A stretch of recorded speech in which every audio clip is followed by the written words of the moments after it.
NRG is trying to aspire to do. And we saw GBM and OQ play in the LCK in Korea, so we know they have that inherent talent somewhere within them. It just hasn't shown itself in the NALCS this split, whether that was a lack of motivation, a poor environment, any of these factors, but they need to bring that back if NRG is to take this game against Immortals. And it's just a quick tangent. It's crazy to see how that talent works in different teams. And for instance, a Yellow Star and a TSM, right? You thought it would be amazing, but it's not. When you try to put these teams together with members that look like it'll be good, sometimes it doesn't. It leaves you wondering. Yeah, and Immortals is one of those teams where it seemed to all click from day one, but they have had a little bit of adversity, and it's a matter of being able to work through that. But here we go, obviously. Bans have been changing up a fair bit throughout the different regions, and these ones to me actually look fairly standard with some nice target bans directly. OQs look far better on Twitch than any other marksman. So how they take it away from him, they do not want to give the handle to one of the guys they also think has kind of that reputable success with champions as such. If OQ's gonna do good, let's get him off those champions. And then we have conversations of, why isn't OQ doing that good? No. Yeah, it's because he needs to play more than one champion. Another target ban in Soraka right there. So what do we got? They take that away from Adrian, something that Immortals loves to use to get themselves into a lot of fights. Like you said, a bloodbath, but come out on top. It's going to be the Sivir, though, so showing that they do want to fight still. Yeah, there's some alignment right there. Pobelter had a pretty long interview with Skara the other week, which I was referencing, and he was asked in that interview who he thinks the best champion in the game is. And he was like, Sivir. And it's like, immediately he said that. So the team very quickly found alignment around that, and they're willing to first pick it really quickly. I think one of the things they may have fallen into when I interviewed Wild Turtle last week was I asked them what do they favor in the meta, and they favor strong things in every lane. And like you said, strong thing, or not like you said, but as you were speaking, the team's not coming together. Strong things in every lane doesn't always make a good composition. Yeah, it's true, and it'll be very interesting to see how the rest of Immortals' team composition comes together, whether they just pick laning champions or whether they find a cohesive tank force to work with the Sivir initiation. All right, GBM. We saw some Ari last week. The team's been really going back and forth with picks on the side of NRG, but it's going to be the Malzahar this time with a lock-in and Braum for Kiwi Kid. Yeah, this is a champion who was reworked in the mid-season Mage update, saw very little play at the beginning of LCS, and then all of a sudden a few people started making it work, and it just exploded everywhere. This champion has actually been strong the entire time with the way he has a very simplistic wave clear pattern to get farmed, and then is very difficult to deal with in team fights. So this is a champion where you can carry a game with it if you're doing well. So look for GBM to try and make some big plays on Malzahar. Ooh, do we get a Taric glove from Adrian? And we do. Rainover locks in the Nidalee, so aggression left and right here from Immortals. Yeah, how's that for some CC? Taric's another one of those champions that was changed a while ago, and I've been curious why we haven't seen more of him. It's coming back a little bit more. We're seeing more and more of it, especially over in Korea, and I love it when you're pairing it with other ways to aid initiation. The biggest combo I've seen has been Taric with a Hecarim jungle. Immortals could actually run Taric with the Hecarim top. And I think they're probably going to do that since it's a champion Huni plays a lot of. Ooh. Let's see Huni back on something where he can continuously dive into the fight. We know how much he loves his Riven and super aggressive picks, so that would be huge to see. Probably won't be that Rise as we already have a Malzahar in the match. What will they decide to pick here? Maybe leaving that top laner up. Quas usually gets the counter pick for the team. Yeah. So we'll get that jungler in Graves. And especially for Immortals, who has traditionally been the top lane focused team, this split it's been a little bit more about the mid lane, but it makes the most sense for NRG to be quite non-committal with those last two picks since they've already locked in a power pick mid laner. Even if it wasn't against Immortals, it would still be the smart call to leave the last pick for Quas for the counter. Pretty good fight composition from NRG that can almost meet face-to-face here with Immortals. It's a really good spread of damage. The only thing they wouldn't have is a very strong way of initiating. Malzahar can kind of fill that void if he just ults out of nothing. Oh, really? Unintentional puns with the cast today. But again. Yeah, it works. It works decently. On the side of Immortals, whoa, what are the last two? What are you going to round out with? Gnar has been quite a big pickup here. Be something else to really lock onto with Taric. And we have Adrian locking in the Talia for Pobelter. All right. So, yeah, hover that for 52 more seconds, Kiwi Kid, and we're going to get to see Rammus top, which is actually better than Rammus support. For those of you wondering, there was Team Liquid Academy ran out of time and accidentally had Rammus in a very pivotal game of the Challenger Series. That is what Kiwi Kid is trolling with right now. But to talk about the Gnar and the Taliyah, Taliyah had changes this patch. Not sure if those are necessarily nerfs or buffs. The targeting paradigm on the knockaway is different, so you can actually combo your spells a little bit faster. A little quicker, right? But there are some other nerfs to Taliyah to kind of equalize those things. And Gnar is something that Huni found a lot of success with last week, but because he's picking up blind, I think he was probably a little bit worried about picking Hecarim, although I feel like that would have synergized much better from a team perspective with the Taric. He is ready to go. Well, Immortals bringing out the Taric this time. They waited a long time to switch that to Maokai. Quas have. And he is going to choose the Maokai. The tree gets a little bit of playtime for himself again as well. Well, that pick is really not picking for the lane much at all, no. But it's definitely picking for the team fights. It gives NRG a very strong tank line, very reliable ways of initiating, and is just basically a team fighting powerhouse as far as it goes. Whereas you look at Immortals, when they have stuff like Taliyah for the roaming potential, and even Sivir for the move speed, not to mention an Italy jungle who's not that great in team fighting, Immortals is going to play the map a lot more than NRG, and it's going to be about NRG trying to force team fights when they're not too far behind. When you go into that game hoping for Cloud Drakes now, and you're like, let's get that macro game under control. Gotta go fast. Gotta go super fast. The records show that this is going to be an uphill battle. The 13-1 to a 4-10 right now. Immortals versus NRG about to get themselves onto the Rift. We see that picks and bans pretty solid from both teams, cohesive in the fact that they want to get something done in either fighting or disengaging. Both teams showing fight this time, and that's what we like to see. Yeah. It's going to be a good match. I think so. I mean, Immortals still has one of those things where they're not the most reliable as far as initiation goes, but they definitely have the tools to snowball ahead of the game. We'll see what happens. These teams are loading in and need your support over on Twitter. Tweet using the hashtag IMTWin or the hashtag NRGWin to back your team as they get into game. It seems like we have a lot of NRG fans in the house here, hoping that NRG continues through these next 4 very tough games against top teams in the LCS, hoping they can grab a playoff spot. And we're about to be onto the Rift to see if Immortals has anything to say about it. Yeah, it would be an incredible run if NRG could go through the top tier of the LCS to make the playoffs. And if they did that, you'd actually have to consider them as a contender. So, like, if you're trying to motivate NRG to make these last 2 weeks really matter, you have all the tools. Like, they're playing against playoff teams right now. So if they win in, they'd have so much confidence going into the playoffs. But like you said, that's actually fairly unlikely because they're 4-10 coming in and because they haven't been able to gel throughout the season, where Immortals has gelled throughout the season. And they're the ones that already had the playoff bye. But as we say, both these teams have stuff to play for. Immortals wants to go as undefeated as possible, so they have a chance of taking the #1 seed away from TSM in the playoffs, and that's what they're looking to do here.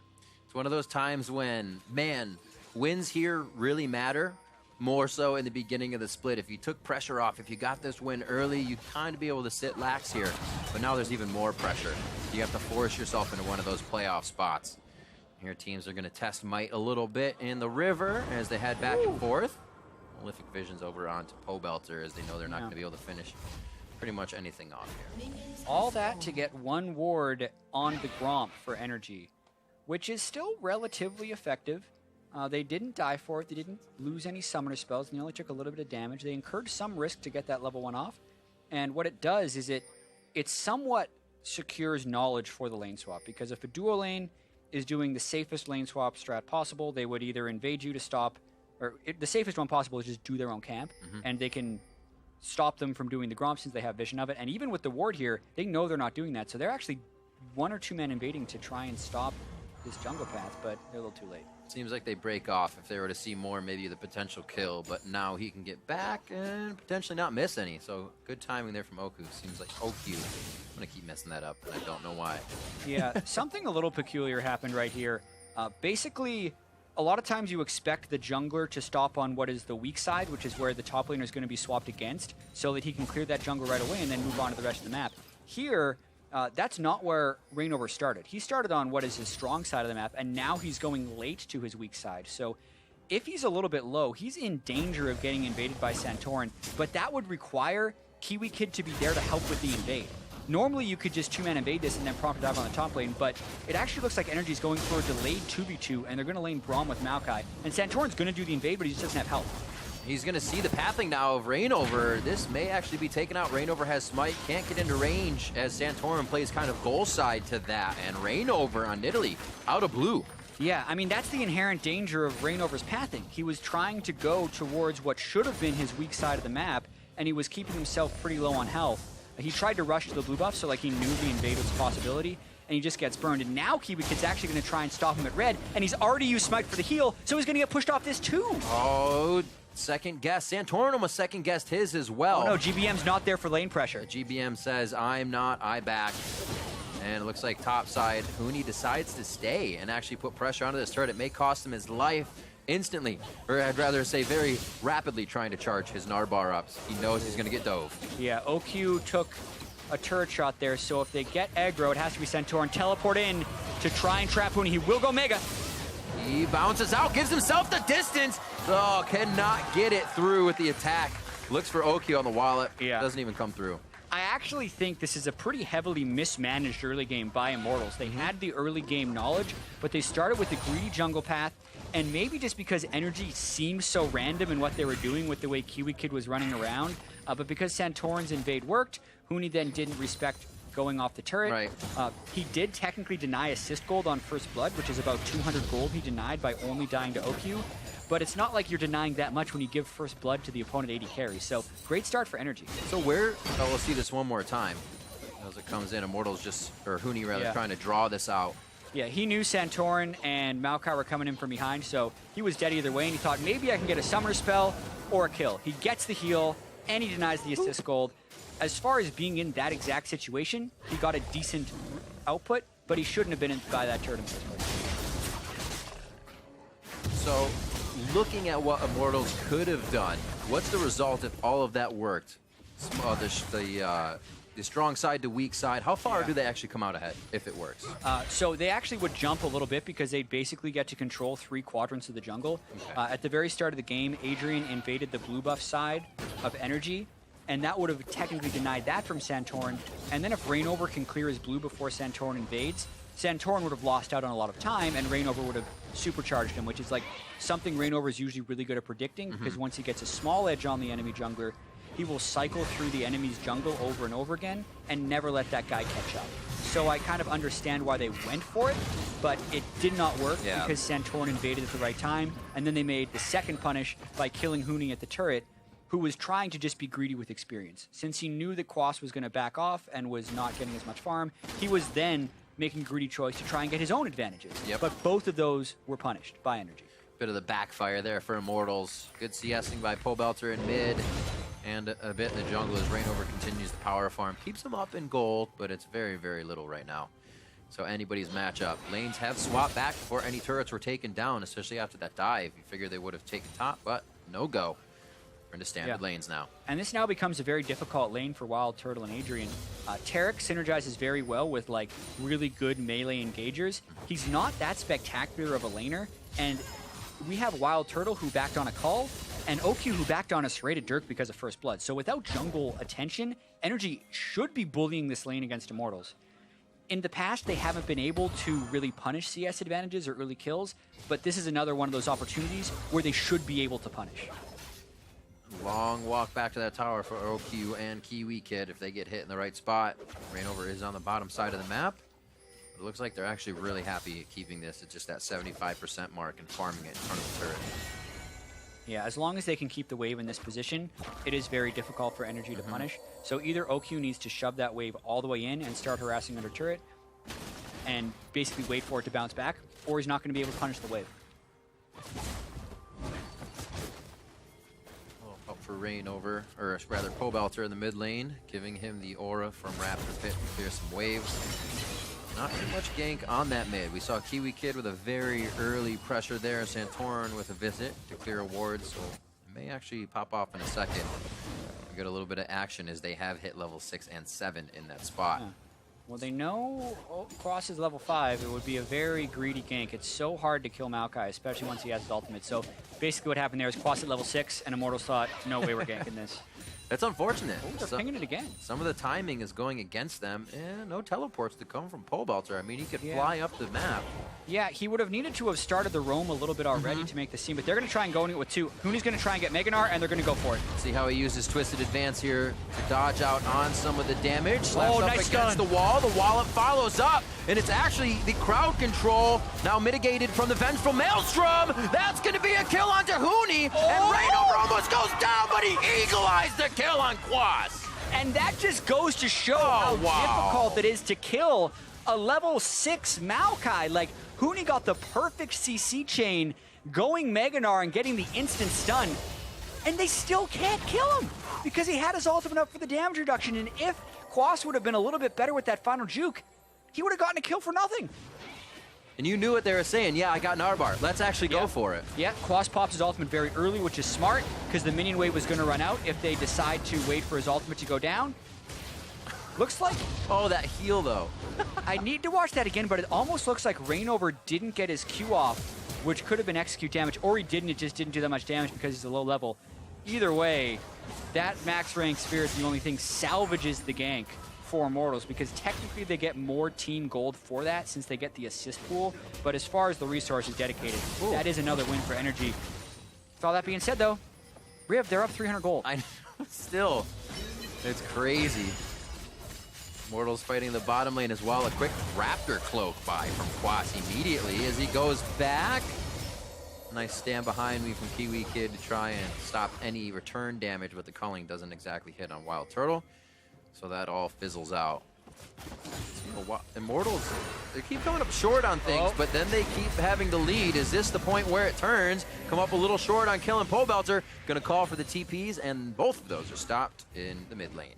Yeah, that gank was, maybe GBM thought he was more powerful than he actually was. When you're going to do that gank with Malzahar, you need to either put a Voidling out or get a Malefic Visions onto the guy you're going to be ganking. He did neither of those things, so he's pretty much just holding him in place for the Grave skill shot. The Centaur's not fed enough to burst him out yet. Look at this guy. Lost his blue, got kind of pressured at his red, still crushing on Santorin, finding where he is in the jungle. Huni trying to take control here, the top side. That hurts. Weaver's wall to the top, and it's going to be some worked ground as both Huni and Pobelter come up for a kill. Yeah, if at first you don't succeed, send more people next time. For Immortals, Pobelter, that's the reason a lot of these teams are picking Taliyah, and it's because of the ability to help other lanes. What's interesting about Pobelter here is he's just on a Doran's ring, so that means he hasn't based this entire game. And that was after absorbing a gank from GBM. So as far as like overall performance, GBM has not been putting any pressure on that lane. Pobelter has been able to roam, absorb ganks, and then still gets something to go up in the top lane. GBM needs to do better in that lane because Pobelter got a gank off and is still way up in CS. I remember Bjergsen talking in his interview to Azael about kind of playing against other champions in mid lane, how Pyrian doesn't back very often. Pobelter's sitting on 3,300 plus gold that he just went back to spend. Talk about not going back in lane and then getting a kill to put even more on it. He's going to come back so powerful, it's almost like GBM won't know what he's going to face. So exactly, that's absolutely crazy, but also shows you how much Immortals feel like they're in control. Yeah, he's able to get a full Morellonomicon, boots, a refillable potion, and a pink ward, whereas GBM is just coming back with the components for the Morellonomicon. That is a pretty big power jump for Pobelter. Not only will he do more damage, he's going to be faster. Yeah. And considering he was already winning the lane beforehand when he was down at Doran's ring, since GBM had gone for an early back at level 3 and still didn't get lane pressure, I mean, it just stacks the advantages in Pobelter's favor. That's why they're ganking him. Yeah, that's why they're trying to get a little bit of that back. He's only got 1 assist there from what we saw in the top lane, so a lot of this has been worked in mid. GBM and Pobelter basically playing who can push the minion wave faster, as they're getting action in the side waves. That finished Ghostblade is doing quite a bit of damage, and Turtle's going to be forced to ult out. Yeah, they get 2 summoners as well, but Kiwi Kid used 2.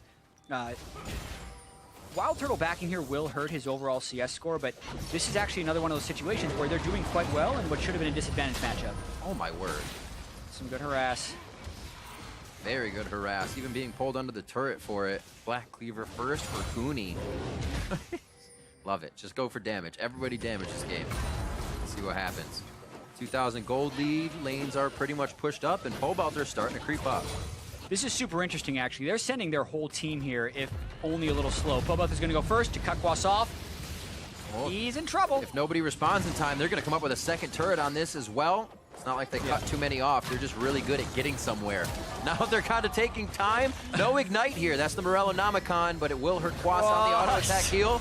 They are throwing everything they have here. They finally get him down. Huni almost cost his life for that attack. And now we'll see how NRG rotates for this. Yeah, well, NRG was taking the Dragon during all that, so it is an Infernal Drake. That won't give them immediate power, but it's one of the better Drakes later in the game. Immortals is going to continue this push here, so it's kind of a race between how much NRG can push and how much Immortals can. They're already on the tier 2. NRG just now getting to that mid lane wave. You got attack speed coming out of Reignover's Nidalee. That could be going on to Wild Turtle. They're definitely going to push quite fast. There's 2. No turrets yet on that bottom side that are trying to be pushed. No turrets actually for NRG yet at all. Yeah, and even thinking back to the soundbite we got from Kiwi Kid at the start of the game, he said it's not fun to just have other teams kind of walk around and do what they want to you. Yeah. It's happening again, actually. And even though NRG had some really favorable things happen for them in the early game, we look at the team compositions. NRG definitely picked for team fighting, but they had a favorable bottom lane matchup, and they were able to punish the jungle and top lane a little bit early. But none of that's mattered. The mid lane has been super in Immortals' favor. The top lane has been in their favor. And Wild Turtle and Adrian have hung on miraculously, so they're getting that big early game lead, which could potentially overcome NRG's team fighting prowess later in the game from a composition standpoint.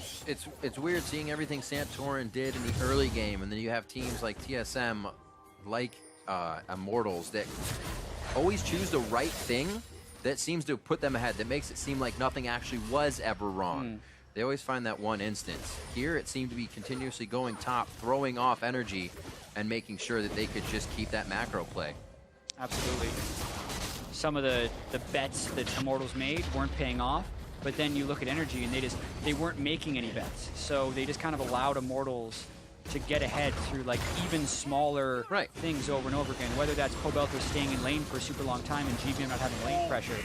For reasons like that, we haven't been able to keep the camera on mid lane very long, but Talia has actually been able to shove in GBM over and over again. So GBM's never been able to get that voidling spam going in the mid lane, which is what Malzahar can do in a lot of different matchups. I need to see a little bit more Talia Malzahar before I can say who's favored in this matchup, but it's definitely Pobelter over GBM this game.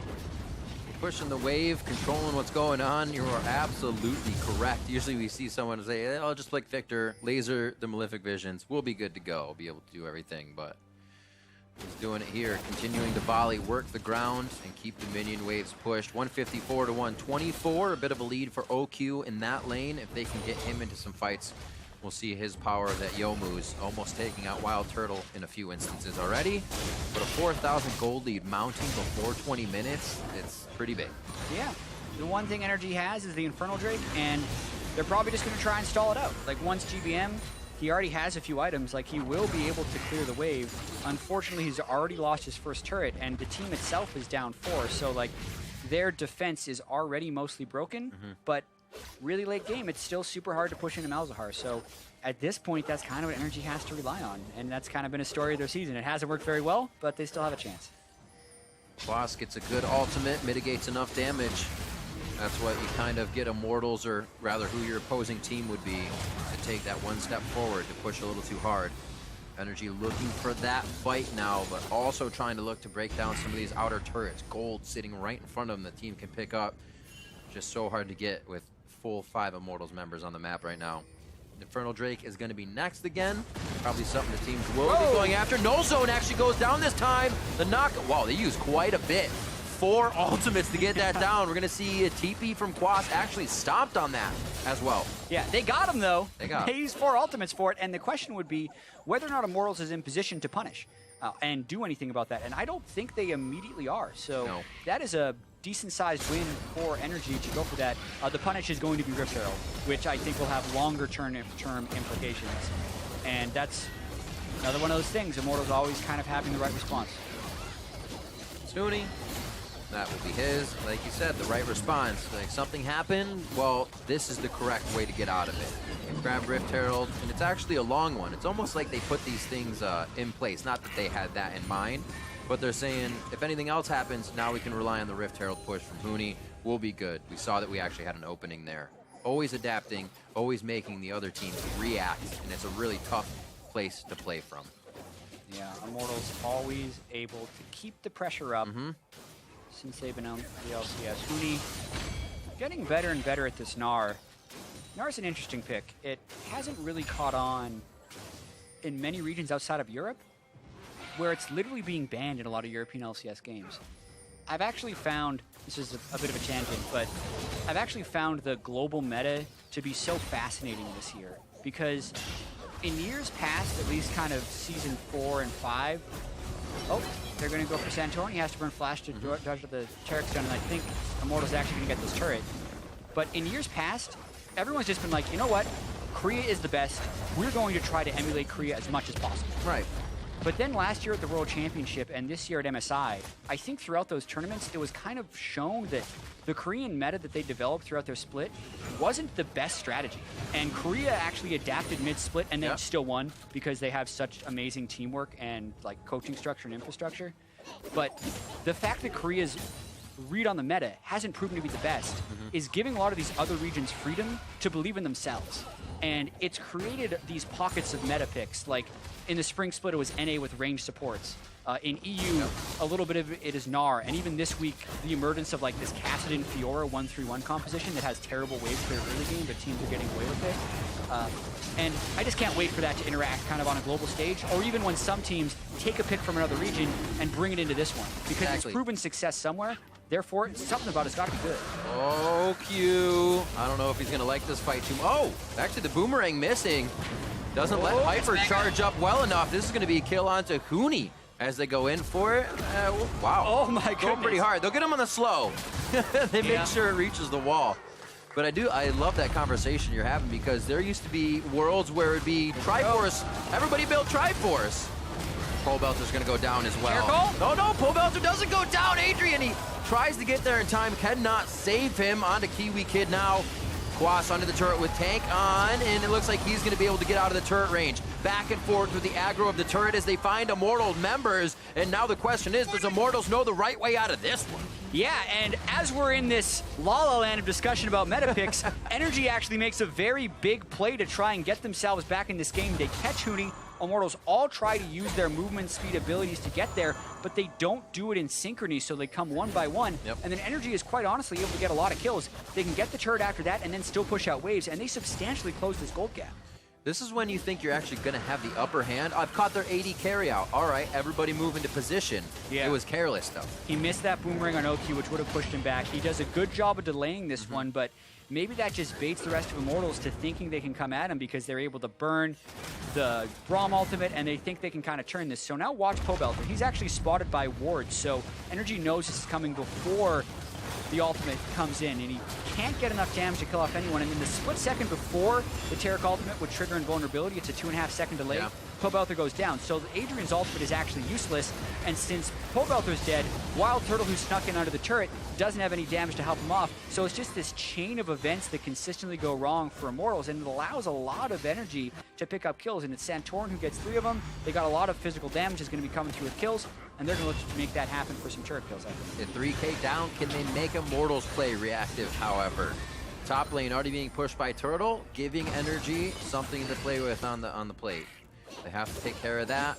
Bot lane's also being pushed. So Immortals are saying, look, backs against the wall a little bit. This is the room we can give ourselves. Group after that and get the wards in. So side lanes are being pushed here.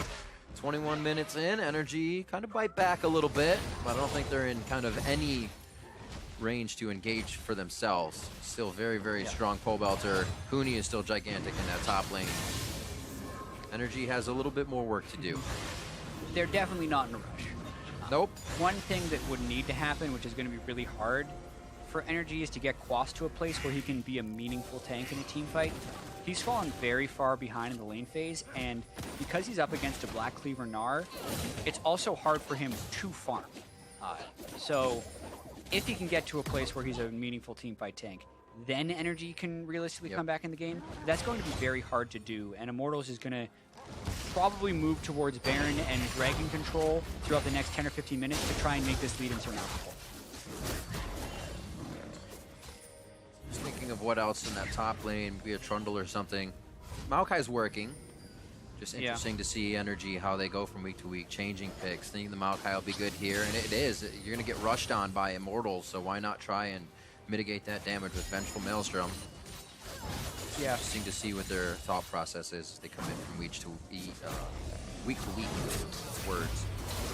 Still looking for 5,000 gold to put in their pocket here to even up the game. Last fight looked good, but you can see even they know they took that on an advantageous kind of gank. Yeah, I will say that, at least for Immortals, the Taric hasn't worked out for them yet.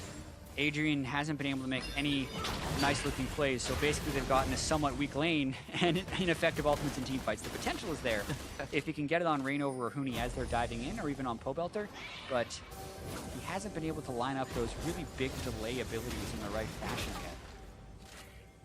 And that'll leave the window open for NRG to continue to stall this game. Talked about the wave clear earlier. Seems like they're doing a pretty good job of keeping it just past the second tier area. Call out the heal from Wild Turtle. Or rather. The Nidalee heal that helped him a little bit there. I was like, wait a minute. Oh yeah, he was in range.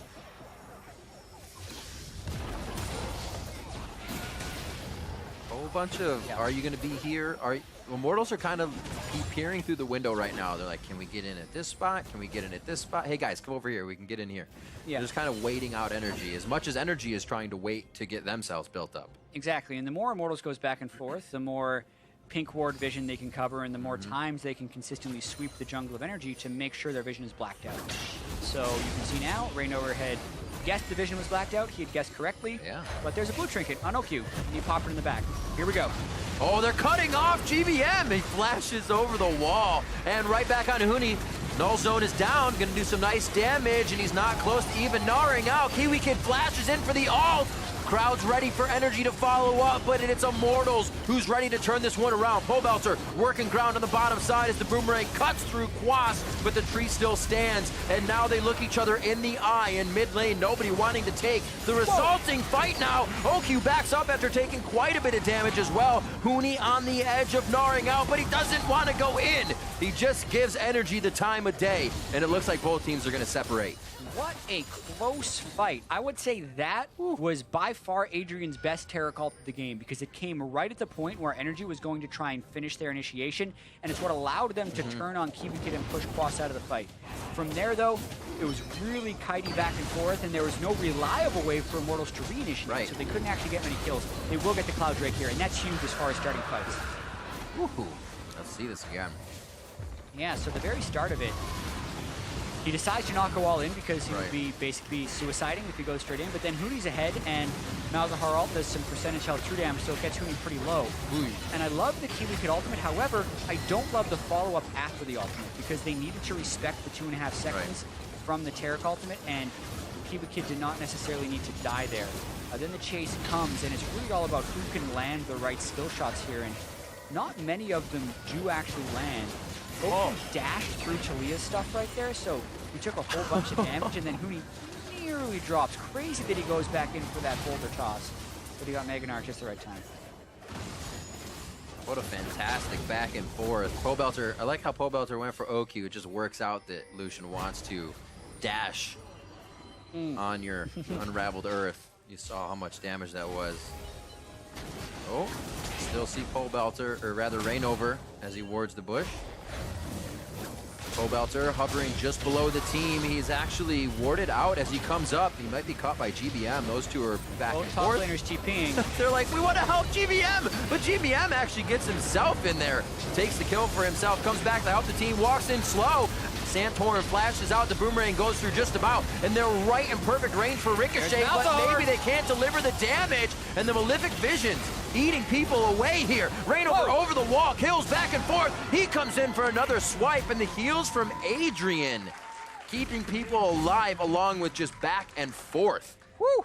We're getting ourselves some team fights here, Riv. NRG is really just trying to fight for their lives here, as they have the team fight composition. They're pretty far down in gold, but look at this.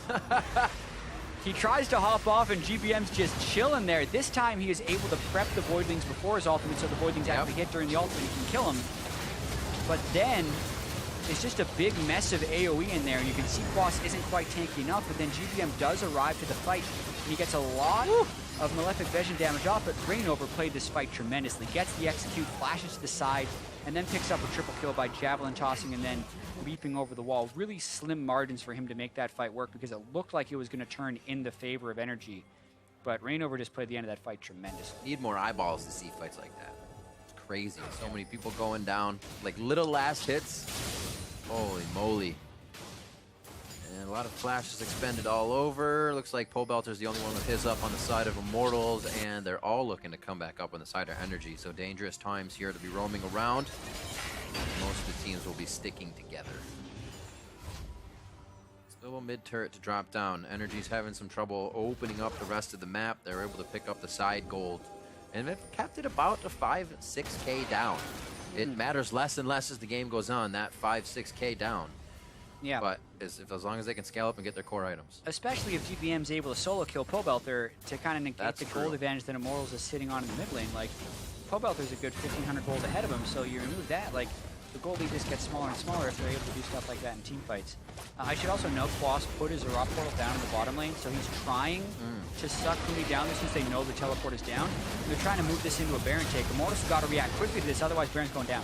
Quas is Huni rather, is narred out right now. He's got a long walk to go. It's going to be a bit of a staggered approach here from Immortals. They should be able to get it, but the exit may be a little messy. Kiwi Kid is low. Rainover looks top, but then he knows the priority targets are in the pit. That's going to be Kiwi Kid down. Flashes, like I said, are down for NRG. This is going to be a tough fight to exit, and Huni knows he can get to the back line. Starts slowing down OQ, but OQ tries to return the favor and get a kill. Pobelter taking down GBM, gets a little bit of retribution for himself from last time. Looks like, oh, everybody wants out, but Santorin gets a little love shove from Pobelter, and it's going to be an overall ace for Immortals. There goes your Baron. Baron power play, the shortest one ever. Once no one has Baron, oh God, the power play ends. Maybe it lasted 20 seconds? Maybe. I liked the call from NRG, like the pre-planning of that play to pull Huni down to the bottom lane because of the Zerop portal to clear the wave, and then to try and rush Baron, but they had no Mountain Drakes, so they couldn't do it really quickly, and they clearly had no escape plan. The call should not have been to fight. It should have been to scatter. Yeah. And if they would have clearly called the scatter, they probably would have lost 1 or 2 people, but they would have had Baron. Instead, they get clean aced, and now they lose probably, 2 full. Oh, working quick. Surgical procedures here by Immortals. 1-2 on the mid and bottom inhibitor and turret. And now it's just topside. We'll see this one more time. Yeah, and you can see actually, everyone could flash around the back of the Baron pit. Braum and Lucian would be able to jump. They'd only need to flash with Malzahar and Maokai if they wanted out. But instead, GBM decides to initiate. And when Immortals can control when they're going to fight, Taric becomes insanely powerful. So as Immortals is approaching that pit, Adrian started channeling the Taric call. So the instant the fight started, Immortals were all invulnerable, which is kind of insane. And NRG has no way of actually winning that fight. So they get completely wrecked. And then as they're trying to trail, because there were some nice trinket wards, Santorin's trying to empower recall on top of a pink ward. That's never going to work. He gets caught off by Pobelter, and then Rainover runs down for the finish on the ace. Oh, look at this. They live here now. They set up shop. Immortals not really going to be leaving NRG's jungle as OQ tries to fight for red. And no go, sir. You're going to be losing a lot more here if Immortals keeps this up. Level 16s all over the side of Immortals to 15s. If they fight right now, that's going to be second level ultimates. NRG has to just buy a bit more time if they can. And I don't think they can, because they're down 2 inhibitors. Huni's going to be really high level right here. Basically, Immortals are going to go for a kill on Huni, but I don't think they can get him. And now they can just 4-man push that top wave with 2 waves of supers crashing in, plus the level advantage, plus the Baron buff. This could be the game in about 2 minutes or less. So much extra money. Yeah, you can see Huni already with the Iron Elixir. That's quite a bit of gold to be thrown in before you think the game's going to end. So they're saying, maybe one more? We'll see if it happens now. Teleport from Quas, just from the bottom lane. They got to get there now, and they got to make it fast. Kiwi Kid is not going to live. He gets hit by Pobelter as he volleys away. Quas is also forced out. The toughest guy can't even stand on the front line for the back line to do damage, and Immortals just have a hold in the game. Yep. They don't have Baron minions, but NRG actually come right to them. And then very quickly, Immortals front to backs. They kill the front line. Now they can go to the back line. They're going. There's a turret there, but there's champions. Let's kill those first. They kind of call it back. They're being organized. Immortals are doing it one by one, taking everything they can. Santorin just gets himself out of range. The volley won't count. Sticks and stones, almost breaking his bones. And we're going to see the Nexus turrets now in the eyes of Immortals. Quas doing everything he can in the front lines. Thrown up against the wall. That's the 1-2 punch, and that's 1-2. 3 members down as Kiwi Kid actually is coming back up now to try and help the team. The calling coming out from NRG as they go for broke here to stop Immortals. But it's only so much they can do. Immortals ahead right now. 4,000 gold is really all they've needed to keep control of the game. And they're just padded stats, Cap. Those fantasy points are trying to come through right now. Saying, Santorin, you are doing nothing in this base, but we do want to kill you. There's the Nexus. 18-10, 33 minutes in. Game 1 goes to Immortals. Yeah, and it was a little bit dicey at times, but quite honestly, even after